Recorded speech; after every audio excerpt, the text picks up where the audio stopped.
Doctor Babasaheb आंबेडकरांनी सांगितलंय, शिका, संघटित व्हा आणि संघर्ष करा.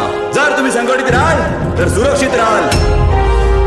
तुमची मंदिरं जागोजागी असतात तेव्हा आम्ही करतो का विरोध? मग आज आम्ही आमच्या महामानवाचा पुतळा मैदानाच्या एका कोपऱ्यात बसवत आहोत. तुमचा इतका विरोध का?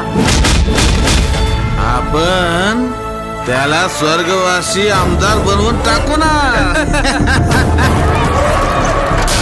नाही डरेंगे, नाही डरेंगे. आज संपूर्ण जिल्ह्यामध्ये तुमच्या नावाचं वलय आहे, त्यामुळे तुम्ही ही विधानसभा नक्कीच जिंकू शकता. आपण डॉक्टर बाबासाहेबांची औलाद आहोत, छत्रपती शिवाजी महाराजांची औलाद आहोत, हे विसरू नका.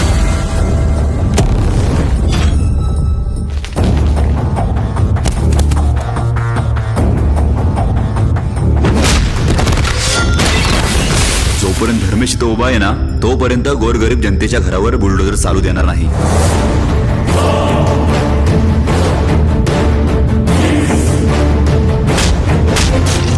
माझी सर्व प्रॉपर्टी विकीन. माझ्याकडे तर काहीच शिल्लक नाही राहिलं. आपण काल होतो तिथेच परत आलो.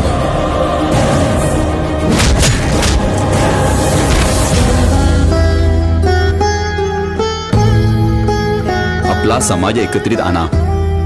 अभी नहीं तो कभी नहीं.